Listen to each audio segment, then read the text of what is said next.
Apreciados amigos, nos alegra estar nuevamente con ustedes aquí en nuestro programa Audiencia. Es un programa que hacemos para hablar de derechos humanos y para destacar lo que la gente hace en beneficio de todos los colombianos. Hoy nos encontramos con el sacerdote Fabio Estupiñán Muñoz. Él es el presidente de la Fundación Jerónimo Emiliani en Colombia. Nos alegra mucho que nos esté acompañando aquí en Audiencia. Bienvenido. Doctor, muchísimas gracias por su invitación a este programa Audiencia y a todos los televidentes que nos están recibiendo. Muy amable, doctor, por su invitación. Bueno, el reverendo Fabio Estupiñán Muñoz es un hombre del departamento de Boyacá, además del municipio de Huicán. Sí, doctor, allá a las cumbres del Nevado Vibrador de Cocuy, Huicán, nacido en Huicán, Boyacá. Claro, ha habido siempre una discusión en que si el nevado es del Cocuy o el nevado del Huicán. Y mucha gente dice, no, no, eso es del Huicán. Aclarémosle un poco a los colombianos este tema. Históricamente, sin duda, en la cartografía solo figuraba como Nevado del Cocuy, Sí. pero geográficamente pertenece a los dos municipios. Ah, están los dos En los dos municipios. municipios. Y además, pues yo pienso que las cosas de la naturaleza en sí fue puesta por Dios para que todos los hombres lo disfrutaran y no es propiedad de nadie. Es de los dos municipios, pero a la vez de todo el mundo que lo quiera De disfrutar. Boyacá, de Colombia y del mundo. Exactamente, y de hecho lo visitan mucho. Cuando era embajador Bonfield de los Estados Unidos, Sí, William Bromfield. sí tuvo una semana allá en silencio, allí estuvo. Y después salió un artículo en la New York Times y lo decretó como el mejor secreto de América, porque casi nadie lo conoce. Es cierto. Pero es hermosísimo, pues como extensión es el más grande de Colombia, como extensión de Sierra Nevada. De la Sierra Sí, Nevada. sí. Bueno, y es bueno que los colombianos vayamos a conocer el nevado del Cocuy o nevado del Huicán, porque se están acabando los nevados. En Colombia se están acabando. Sí, lastimosamente todo el cambio climático no es solamente de acá de Colombia, sino es un fenómeno global, mundial. Es una pena y pues eso nos coloca en la alerta que algo está pasando. Justamente en la encíclica que lanzó el Papa Laudato Si, estamos acabando con nuestra casa por la avaricia, por la codicia del hombre. Tan precioso de veras cuando yo contemplo los llanos orientales donde todavía hay tanta vegetación, tantos animales, tantas aves, de veras es hermoso cuando la Biblia lo describe como un paraíso terrenal. Es un paraíso que Total, Dios total. puso en las manos del hombre. Total. Lástima que lo hemos depredado. Sí, señor. Es una gran pena. Bueno, ¿su familia en Huicán o viven Ahora están regados, están entre Huicán y Arauca. y en Arauca? Sí. Bueno, ¿cuántos miembros hacen parte de su familia? Nosotros somos numerosos, son 9 hermanos. ¿Y el único sacerdote es usted? Sí, sí, sí, ¿Su doctor. mamá quería que usted fuera sacerdote, su papá? No, al inicio no querían. De ¿No? hecho, prácticamente fue una decisión muy joven, adolescente, tenía 14 años cuando decidí ingresar al seminario menor y al inicio no querían, que eso era pérdida de tiempo. Claro. Además, pues hacía falta en la casa para trabajar. Entonces, cuando vieron que mi decisión era sincera y era seria, O sea, pues cuando le en miraron que adelante me tenía apoyaron. vocación de servicio. Así después sí, sí, Ya. ya fueron muy contentos y me han apoyado siempre. ¿Y cuántos años ya entonces en la vida sacerdotal? Ya tengo 18 años en la vida sacerdotal. Porque usted es parte de la comunidad de los padres somascos, ¿no? Sí, doctor.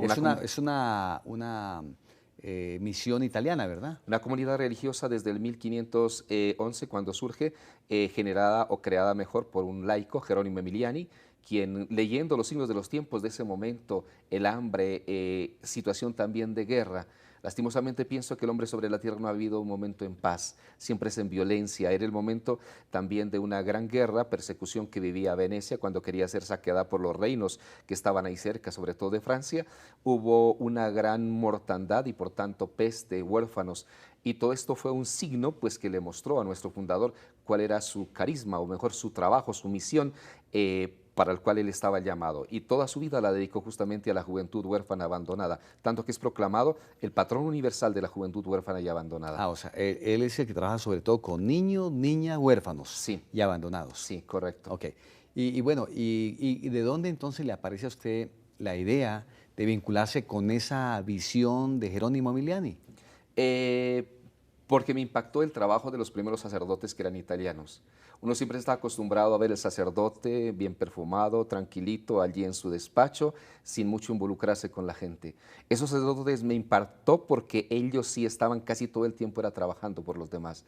En una sencillez, en un silencio increíble, con una visión de organización, de promoción del ser humano, lo que era vivir de ver a la misericordia por el humilde, por el necesitado. Y entonces esta actitud, dije, son hombres diferentes. y eso me llamó mucho la ¿Y atención. en qué momento entonces termina vinculado? Porque usted empieza como en el seminario, pero después vincula con la Fundación Jerónimo Emiliani. Sí, hice los primeros 2 años en el seminario menor de la diócesis de Arauca y después por un sacerdote que fue allá al municipio donde yo estaba en Chita, que era el seminario menor, y después de ahí otros compañeros que eran los que conocían la comunidad de los padres omascos, pues me convencieron para que yo viniera, los conociera y de hecho pues me fascinó el trabajo, el carisma, la misión que ellos hacen por los más Bueno, necesitados. usted hoy es una persona en Colombia muy reconocida porque usted trabaja con niños de la guerra, niños que han estado en los grupos guerrilleros, en la FARC, en el ELN, en los grupos paramilitares que han sido violentamente reclutados además y que también hoy merecen una oportunidad. Y usted se ha dedicado a ese tema en particular, ¿verdad? Sí, por el carisma de San Jerónimo Emiliani, eso lo llevo en el ADN. Me defino en lo pobre, en lo poco que he podido hacer, que soy y que aspiro a ser un buscador de Dios por el sendero de los hombres. No sé dónde encontrarlo más que en los hombres. Y de hecho él dijo, búsquelo allí. Y fue así como inicié, la primera obra que se inició fue con niños en prevención al reclutamiento, para que no se los llevara a la guerrilla. Y así fundé o tuve 2 casas. O sea, empezó a trabajar sobre los niños para indicarles que se cuidaran de que fueran reclutados por la guerrilla. Correcto.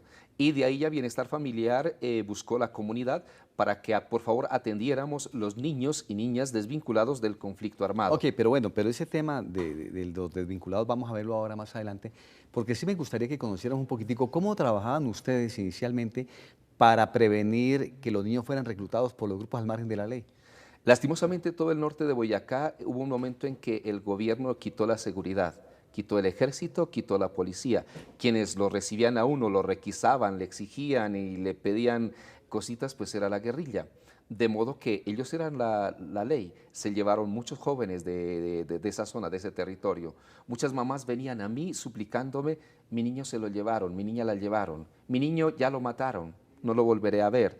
Y entonces resonaba dentro de mí esa canción de Mambrú se fue a la guerra. ¿Y yo qué puedo hacer por ese Mambrú que se fue a la guerra, las madres que lloran? Y dije, algo tengo que hacer. Y lo socialicé con otras personas. Dije, me gustaría tener una casa ahí en Tunja, donde tenemos un colegio técnico industrial, para traerlos desde allá, los que estén más en peligro, y poderlos proteger. Y fue así como arrancó esa iniciativa con nada. Teniendo listo los chicos, no tenía ni siquiera una cuchara para poderlos hospedar y tenía que buscar casa, tenía que buscar absolutamente todo. Pero la providencia de Dios fue muy generosa y fue así como empezamos a generar esta obra de los niños en prevención al reclutamiento. Pues bueno, hoy con un invitado especial hablando de los niños de la guerra, podríamos llamarlo así.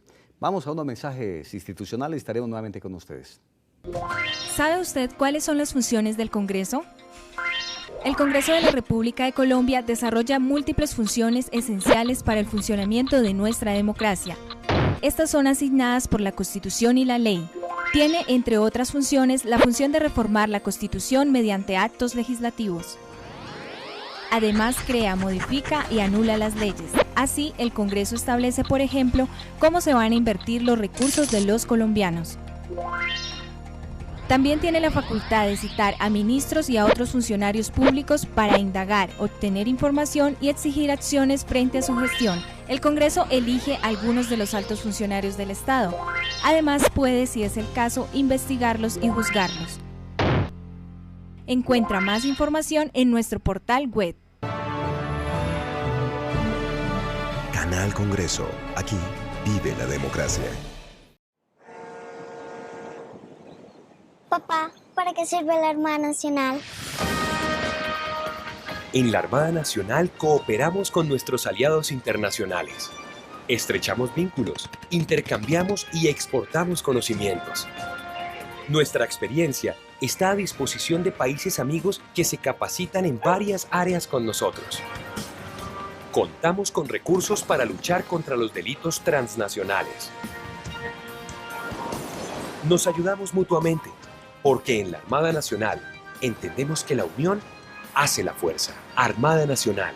A mayor conocimiento, mayor seguridad. Armada Nacional. Protegemos el azul de la bandera. Todos por un nuevo país. Paz, equidad, educación.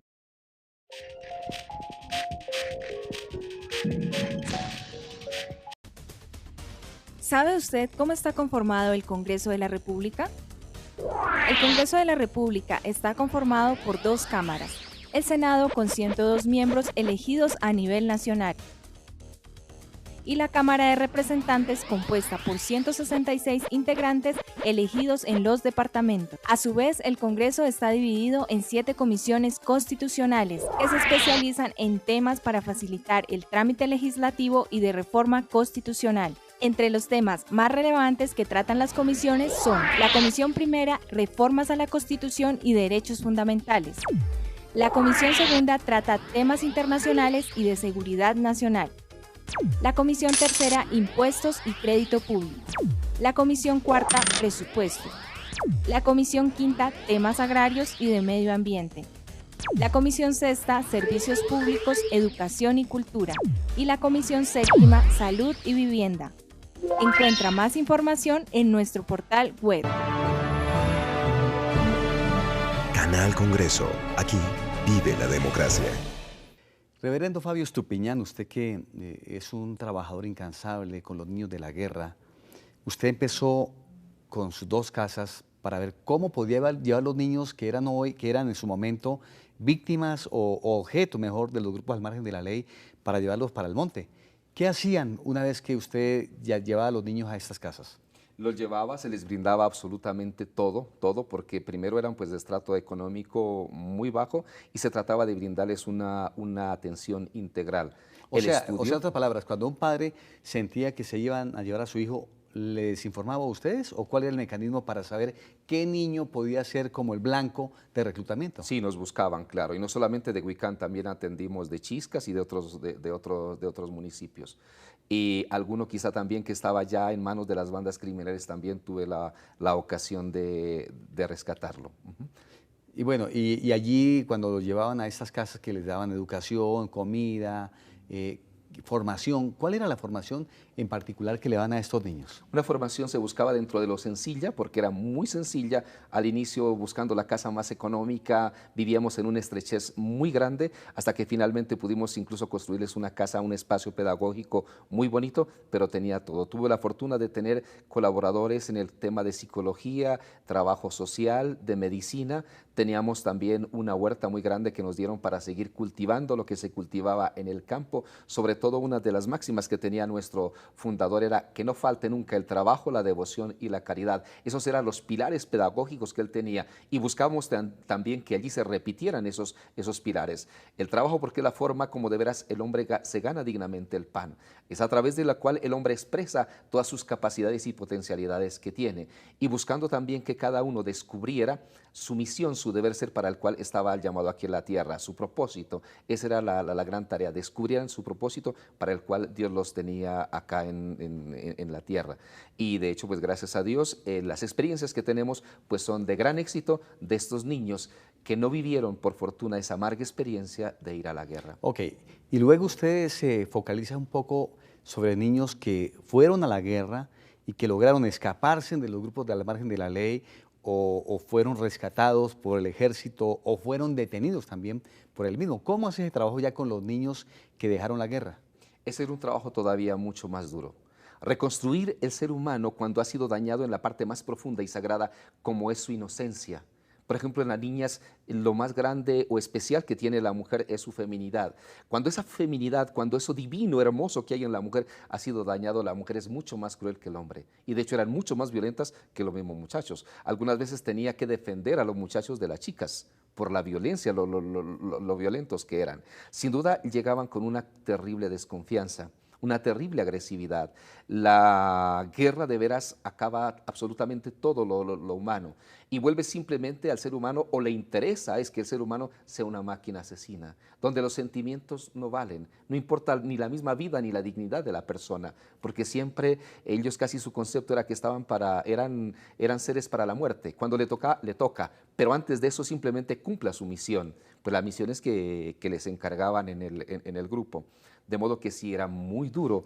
¿Y cómo logra entonces usted traer a estos niños acá? Es decir, ¿cómo lo identifican a usted para que esos niños vengan donde usted está y usted les haga un tratamiento espiritual, psicológico, educativo, formativo, de restauración a los niños y a las niñas que han dejado los grupos al margen de la ley? A través del ICBF, siempre todo era direccionado a través del... O sea, el Instituto Colombiano de Bienestar Familiar le enviaba a los niños a ustedes. Correcto, correcto, sí, a través de ellos lo recibíamos y ellos a su vez pues eran los que nos patrocinaban toda la sostenibilidad de los niños y algo otras organizaciones internacionales que nos apoyaron y fue de un gran éxito, tanto que logré tener incluso una granja integral dentro de la misma UPTC. Y la UPTC la UPTC es la Universidad de Tunja, nos abrió las puertas, lo que quisieran, y además porque era un programa pues de mostrar. Chicos que antes estaban en el monte echando bala, haciendo el mal, y allí teníamos la granja integral. Ellos eran felices porque lo que cultivábamos lo vendíamos, teníamos gallinas, teníamos animales, eso les encantaba muchísimo, y de algún modo todavía revivían las experiencias, pues porque la mayoría eran de ascendencia campesinos, o la experiencia también que habían tenido en la guerrilla, por decirte. Allí también ellos tuvieron que hacer una cocina como se cocinaba en el monte, para que no saliera mucho humo, y el ejército los detectara, también lo hacían. Los mesones para comer, también ellos hacían los mismos mesones que hacían en la guerrilla o en los paramilitares y así. ¿Cómo logra resultados con ellos? Es decir, ¿qué resultados positivos se encuentra luego de trabajar con ellos que vienen del monte, que viven en unas condiciones muy calamitosas? Siempre, sin duda, lo primordial, la principal terapia, sin duda, es Dios. Tratar de mostrarles el amor de Dios, casi incluso al inicio sin hablarles de Dios, pero demostrarles de veras ese poder, esa grandeza, esa misericordia de Dios. Al punto que después ellos llegaban, aún los que tenían a sus hombros mayor historial criminal, llegaban a pedir que los confesara. Y eran confesiones que duraban muchísimo tiempo. O sea, la gente compungida realmente. Sí, y lograban... Arrepentida, además. Sí, arrepentida de eso, y lograban sacar de su corazón pues todo el dolor, toda la rabia que también habían causado. Claro, porque ellos fueron víctimas, además, primero víctimas, ¿no? Y después se convirtieron en victimarios. Correcto. Y además porque el mal llega un momento en que te adormece la conciencia. Y una víctima más, para ellos incluso la llaman es muñeco. Un muñeco más, no hay ningún problema. Se adormece tanto la conciencia que incluso llegaban a sentir un gusto, una necesidad por ver sangre, por experimentar sangre. Incluso de algunos que les habían hecho hacer pacto con el diablo, consideraban que cada tanto tenían que estarle dando una almita al diablo. Y así la llamaban como con cariño, una almita más para el diablo. Ya. Y esa era su tarea. ¿Eso le enseñan en la guerrilla y en los grupos paramilitares? Sí, correcto. ¿Era como en los dos por igual? Más fuerte en los paramilitares. Ya. Bueno, ¿y cómo trabaja con ellos? Es decir, cuéntenos un poquitico cuáles son los resultados después de ese trabajo que hace con estos niños. Por fortuna, a ellos primero, sin duda, esa parte de la terapia desde Dios, la terapia del amor, que fue lo que les hizo que soltaran su coraza y finalmente tuvieran la confianza y sin que les preguntara absolutamente nada, se abrieran completamente y antes buscaran que les ayudara a sanar su dolor, su rabia, su decepción, constantemente hablando con ellos. Luego, buscándoles también para que se educaran, para que formaran. Dentro, como teníamos un colegio técnico, también los vinculamos, aunque era un riesgo muy grande y sin duda me trajo mis complicaciones, los incluimos dentro del colegio y se capacitaban igual que los otros 1,200 niños y niñas que estaban allí en el colegio Emiliani. Y para ellos era una experiencia súper maravillosa, ser capaces de hacer una cama, de hacer un chifonier, de construir algo para ellos mismos. Entonces eso les dio confianza. Buscaba forma que me patrocinaran para de algún modo irles pagando algún pequeñísimo incentivo. Y algunas veces decían que en el grupo, no sé, cuando salían al pueblo les daban 400,000 pesos, 1,000,000. En un día se lo terminaban. Yo les daba al fin de semana 10,000 pesos. Y si no se portaban bien, se los iba descontando. Viera la pelea, lo que ellos amaban esos 10,000 pesos, porque de veras los iban construyendo con amor, con cariño, con pasión. Propio. Lo sentían propio. Y era un sufrimiento si no tenían esos 10,000 pesos, comparado con el 1,000,000 o los 400,000 que les daban, que les podían dar en el grupo. Entonces, aprenderles sobre todo también a amar la vida. A las niñas a recuperar su dignidad. Algunas niñas incluso decían, yo siento rabia de ser mujer. Me siento decepcionada, ¿por qué no fui hombre? Yo le preguntaba, ¿por qué? Porque de mí en el grupo se acordaban que yo era mujer cuando necesitaban una prestación sexual. Por lo demás yo era un soldado más, era un combatiente más, no hacían diferencia. Y todos lo sabemos bien, la fragilidad pues, que tiene la mujer en ciertos momentos, ¿no? Los abortos que les hacían tener. Entonces era una rabia increíble, pues, sobre todo de las mujeres. Pues bueno, fíjese qué tema tan interesante. Saber que es posible restaurar emocionalmente y espiritualmente a todos, pero también en este caso a los niños de la guerra, gracias al trabajo espiritual que hacen personas como nuestro invitado en el día de hoy. Vamos a unos mensajes institucionales y estaremos nuevamente con ustedes. ¿Sabe usted cómo se hacen las leyes en Colombia? Según la Constitución y la Ley Quinta de 1992, estas pueden ser estatutarias, orgánicas y ordinarias. El procedimiento se puede dividir en 3 partes: iniciativa, debates y sanción. ¿Quiénes pueden presentarlas? Cualquier congresista, algunos altos funcionarios del Estado y los ciudadanos a través de la iniciativa popular. Después de presentado el proyecto de ley, este debe superar 4 debates en el Congreso. Estos debates inician en una de las comisiones de acuerdo a la temática del proyecto de ley. Luego pasa a ser debatido y votado en la plenaria de la respectiva Cámara. Posteriormente, el procedimiento de debate se repite en la otra Cámara. Al ser aprobado en los 4 debates, el proyecto de ley debe ser sancionado por el presidente para que entre en vigencia y se convierta en ley de la República. Encuentra más información en nuestro portal web. Canal Congreso. Aquí vive la democracia. Sígala para esta 1000 pesitos, hermosa y bella dama, pero es por 2000. Aprovecha la promoción.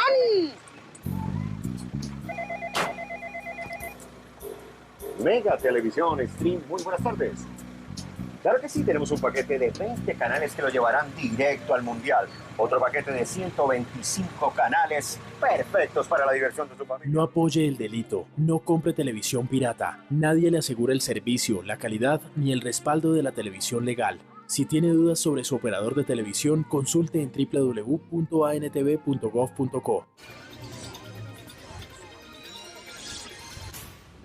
¿Sabe usted quién puede presentar proyectos para que se conviertan en ley? En Colombia pueden presentar proyectos de ley los senadores y representantes a la Cámara, los ministros, las altas cortes, entre otros altos funcionarios del Estado, quienes poseen iniciativa legislativa. También la iniciativa legislativa es un mecanismo de participación que faculta a los ciudadanos, a concejales o diputados del país a presentar proyectos de ley o de reforma a la Constitución. Para presentar una iniciativa popular por parte de los ciudadanos se debe elegir un comité promotor de la propuesta e inscribir la solicitud. Luego se debe recolectar un número de firmas válidas igual o superior al 5% del censo electoral. Si se cumplen estos requisitos, la registraduría expedirá la certificación. Con esto, el proyecto de ley o de reforma a la Constitución podrá ser radicado en las secretarías del Congreso y deberá iniciar su trámite con mensaje de urgencia para que tenga prioridad sobre los demás proyectos. Encuentra más información en nuestro portal web. Canal Congreso. Aquí vive la democracia. ¡Campeón! ¡Colombia hace historia! Este joven ha dejado el nombre del país en lo más alto de las montañas del viejo continente. Maravilloso año. Pido un aplauso para la estudiante que se gradúa con honores y que ha sido ejemplo para todos sus compañeros. Buenos días, mi nombre es María José Rocha y hoy voy a ser tu piloto. Disfruten del viaje. Y en otras noticias, emprendedores colombianos son el ejemplo de millones de jóvenes en toda Latinoamérica. Mientras los alimentas, asegura su futuro. La leche materna y una alimentación adecuada favorecen el desarrollo integral de los niños y niñas colombianos. Que la nutrición y tu amor estén siempre con ellos. Un mensaje de la estrategia de Cero a Siempre.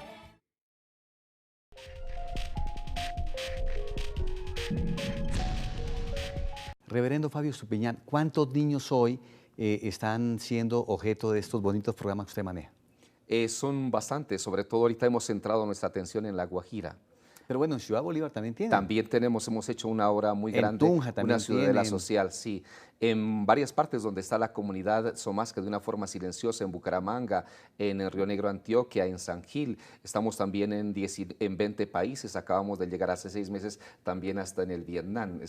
Estamos buscando de ampliar mucho más nuestra atención a nivel universal. Con niños Siempre huérfanos. con niños huérfanos o en situación de vulnerabilidad psicosocial. Venga, ustedes han venido trabajando el tema de La Guajira y uno entiende que la gente en La Guajira no es que sea pobre, lo que pasa es que han sido empobrecidos por las malas administraciones. Pero usted encuentra unos casos dramáticos allí de La Guajira que vale la pena que nos cuente qué están haciendo para ayudar a restaurar a estos niños. Este momento de La Guajira es una tragedia humana. Y no sé por qué Colombia no ha despertado y el gobierno de veras no ha despertado frente a la calamidad. ¿Cómo es posible que en estos últimos 6 años hayan muerto más de 14.000 niños de hambre, 14.000. Fueran 1.000 ya un escándalo, 14.000 No, es uno demasiado. solo, uno solo que muera por hambre. Correcto. Todos tenemos que sacarnos tarjeta roja, todos. Sí. Y entonces, ¿cómo es posible que vivan en ese abandono? Y los responsables, sin duda, los políticos o los que han tenido la posibilidad de administrar. Los administradores. Los administradores, porque económicamente le llega igual que le llega a cualquier otro departamento. Y entonces, lastimosamente, a este pueblo, que es el pueblo indígena más grande de Colombia, los Wayuu, lo está matando la enfermedad del olvido. Y eso les está sumiendo de veras quizá también en esa desesperanza, es decir, que lo único que hay que hacer es esperar la muerte. ¿Y qué hacen ustedes por esos niños? Porque igual también pasa con el Chocó, por ejemplo, tenemos en el Chocó también unos índices de hambre terrible, de desnutrición grandísimos, pero en particular, ¿qué están trabajando ustedes con los niños de La Guajira? Nosotros buscamos de apoyar algunas iniciativas que ya tiene la diócesis, como son unos internados. Hay cerca a Riohacha hay un internado en San Antonio de Arimazain de 1.200 niñas y niñas indígenas. Wayuu, un programa extraordinario, pero con muchas necesidades. Y sin embargo, qué programa tan bonito a través del cual estos niños, estas niñas se están formando, se están capacitando. Recorremos casi toda La Guajira, llevando sobre todo, buscando de llevar seguridad alimentaria. Alguien diría, lleve otros programas. Claro que sí, los estamos llevando, buscando llevarles paneles solares porque la mayoría del territorio no tiene luz, buscando perforar también pozos para el tema del agua, buscar proyectos productivos también para las comunidades, sea en sus artesanías como en el tema de la pesca. Pero si el pueblo está muriendo de hambre, ¿qué necesita? Pues eso. En una de las comunidades queríamos llevarle los paneles solares y computadores para que los niños se educaran y se formaran mejor. Nos dijeron, eso es muy bonito, pero en este momento tenemos hambre. Y de hecho en muchas comunidades los niños o las personas tienen la posibilidad de comer una vez al día y es un privilegio sobrevivir. Y sin embargo, ese pueblo nos enseña muchísimo, porque aunque sus ojos no ven más que arena y cactus, no pierden la esperanza que el día de mañana puede ser mejor. Y es un pueblo que lucha, un pueblo también que no solamente sin duda se trata de darles cositas, sino de mostrarles cuánto valen, cuánto ellos pueden. ¿Ustedes articulan lo que hacen con la alcaldía, con la gobernación, con bienestar familiar? ¿Cómo articulan para los niños de La Guajira el trabajo que están haciendo? Todavía ha sido muy independiente. Por ahora ha sido completamente independiente con la fundación, con las universidades, con los colegios. He encontrado una resonancia extraordinaria. De hecho, ahorita en unos 15 días salgo con jóvenes de grado 11 para cumplir una misión. Todo diciembre voy a estar con cerca de 70 jóvenes de diferentes universidades, que son los jóvenes los que me buscan, que quieren vivir esa experiencia. Quieren colaborar, quieren ayudar. Sí, y ellos esa experiencia les marca, porque se trata, nos declararían héroes si estuviéramos, no sé, rescatando simios o algo así, pero aquí se trata de rescatar seres humanos. Y la gratitud de estas personas, de los niños, de la gente, del anciano que está muriendo de veras allí en soledad, en abandono, es muy grande, es increíble. Bueno, qué lindo que podamos ir trabajando y ojalá que en una próxima oportunidad, reverendo Fabio Estupiñán, nos acompañe para que hablemos de los resultados de esta gira a La Guajira, al Chocó, donde usted está trabajando con niños de la guerra y niños que se están muriendo de hambre, que no puede pasar en Colombia. Yo creo que la tarjeta roja es para todos, que todos tenemos que tener mayor compromiso con los niños de Colombia que están muriendo de hambre. Pues bueno, muchas gracias por haber estado aquí en Audiencias y lo esperamos en una próxima oportunidad. Doctor, muchísimas gracias por su amable invitación. Que el Señor le bendiga. Muy amable. Queridos amigos, de esa manera hemos llegado al final de Audiencias. Los esperamos la próxima semana a esta misma hora y por este mismo canal para que hablemos un tema tan importante como el que hablamos en el día de hoy. Que Dios les bendiga y muchas gracias.